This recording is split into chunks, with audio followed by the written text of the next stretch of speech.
یہ پھکی تھی مولا علی نے، مولا علی بھی پھکیاں دیتے سن.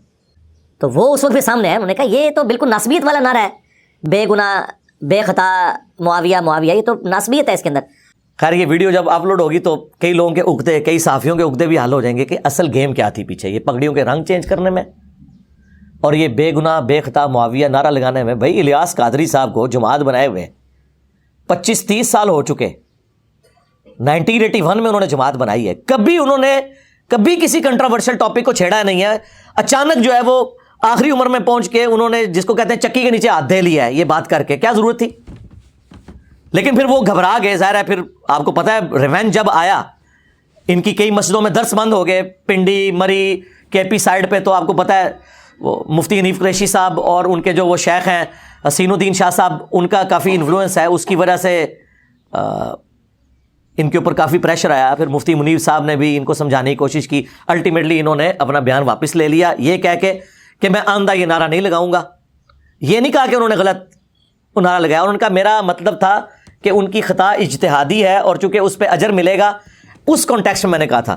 بھئی یہ تو نہیں تھا. آپ نے کہا تھا بے گناہ بے خطا معاویہ. ٹھیک ہے. اور ظلم یہ ہے کہ جن پر ظلم ہو رہا ہے ان کا آپ نام ہی نہیں لے رہے. تو اس کی وجہ سے بریلویوں میں پھر ایک چیز وہ آنا شروع ہوئی کہ یار یہ کس طرف لے کے جا رہے ہیں. یعنی سنیت تو اس چیز کا نام ہی نہیں تھا. سنیت تو اس چیز کا نام ہے کہ امیر شام کو آپ نے لعنت نہیں کرنی، ان کی صحابیت کا انکار نہیں کرنا، انہیں منافق نہیں کہنا.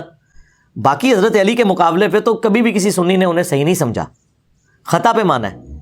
پھر اس وقت مفتی اشرف صاحب جو پاکستان میں سب سے بڑے آپ سمجھ لیں بریلویوں کے مفتی احمد یار خان نعیمی صاحب جنہوں نے جال حق لکھی ہے، وہ ان کے سب سے لائق ترین سٹوڈنٹس میں سے تھے.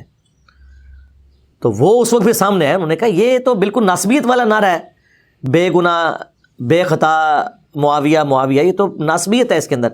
بلکہ انہوں نے تو وہ جرت والی بات کی جو بہت عرصے بعد میں نے بھی کی. ان کو سن کے نہیں، میرے تو کیفیت طاری ہوئی تھی تو میں نے بول دیا. انہوں نے تو اس وقت یہ کہا کہ میرا تو یہ عقیدہ ہے، میں اپنے سٹوڈنٹس کو یہ کہتا ہوں کہ اگر بالفرض میں حضرت علی رضی اللہ تعالیٰ عنہ کے زمانے میں ہوتا تو میں حضرت علی کے ساتھ مل کے حضرت امیر معاویہ رضی اللہ تعالیٰ عنہ کے خلاف جنگ کرتا جنگ صفین میں.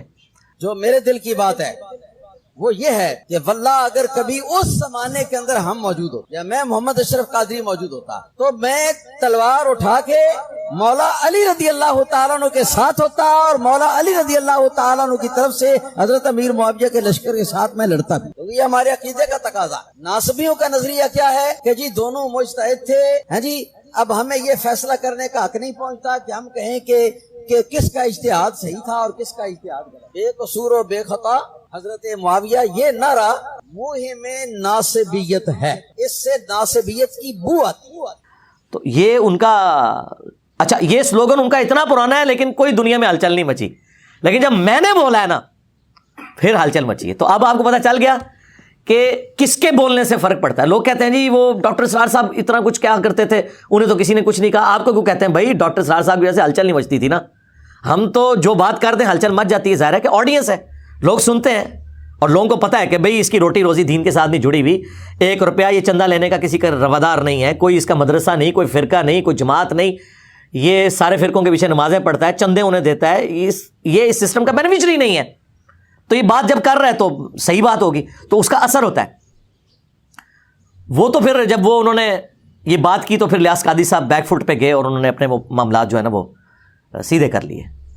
بہرحال بخاری اور مسلم میں بالکل واضح حدیث موجود ہے کہ غزوہ خندق کا موقع تھا یا مسجد نبوی کی تعمیر کا موقع تھا اور اس کے لیے خندق کھودی جا رہی تھی.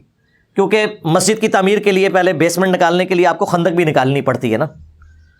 تو باقی اصحاب جو ہیں وہ ایک ایک پتھر اٹھا کے لا رہے تھے. حضرت عمار بن یاسر نے 2 پتھر اٹھائے ہوئے تھے اور 50+ ایج تھی. اور یہ پتھر آپ اپنے والے نہ سمجھیں، وہ بڑے والے پہاڑی پتھر. تو نبی علیہ السلام کو بڑا پیار آیا. آپ نے اپنے مبارک ہاتھوں سے ان کے سر اور داڑھی کے جو بال تھے ان پہ مٹی گرد صاف کی اور کہا ویح عمار، افسوس اے عمار، تقتلہ الفئۃ الباغیہ یدعوہم الی اللہ یدعوہم الی الجنہ، دونوں الفاظ ہیں، ویدعونہ الی النار. افسوس اے عمار، تجھے ایک باغی جماعت قتل کرے گی، تو انہیں اللہ اور جنت کی طرف بلا رہا ہوگا اور وہ جماعت جہنم کی طرف بلا رہی ہوگی. یہ نبی علیہ السلام کی غیبی خبر پروفیسی آلموسٹ 30 سال کے بعد آپ کی وفات کے پوری ہوئی. جنگ صفین میں حضرت علی رضی اللہ تعالیٰ عنہ کی طرف سے لڑتے ہوئے 93 ایئرز کی ایج میں عمار ابن یاسر شہید ہو گئے اور وہ چیز اسٹیبلش ہو گئی. وہ مسند احمد میں اوپر تلے کئی احادیث ہیں کہ ایک صلح حدیبیہ کے صحابی تھے ابو الغادیہ رضی اللہ تعالیٰ عنہ، ہم تو ظاہر احترام سے ہی نام لیں گے، انہوں نے حضرت عمار کو شہید کر دیا اور اس کے بعد وہ روتے تھے کہ مجھ سے اتنا بڑا یہ کام ہو گیا، اور اس حدیث کو بھی یاد کرتے تھے کہ عمار کا قاتل اور مال لوٹنے والا جہنم کی آگ میں ہے.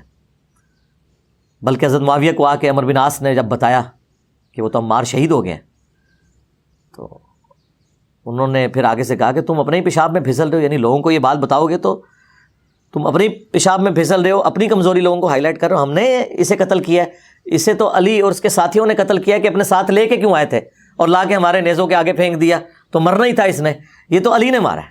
استغفر اللہ. اتنی باطل تعویل کے اوپر مولا علی علیہ السلام تک جب خبر پہنچی تو انہوں نے فرمایا کہ اس کا مطلب ہے کہ پھر نعوذ باللہ حضرت حمزہ کے قاتل رسول اللہ تھے کہ نہ عہد میں لے کے آتے اور نہ حمزہ قتل ہوتا. یہ پھکی دی مولا علی نے، مولا علی بھی پھکیاں دیتے سن. بال میں نے آپ کو پوری ہسٹری بتائی. اب اس پورے سینیریو کے اندر ان کے بیٹے جوان ہو گئے، احمد رضا صاحب.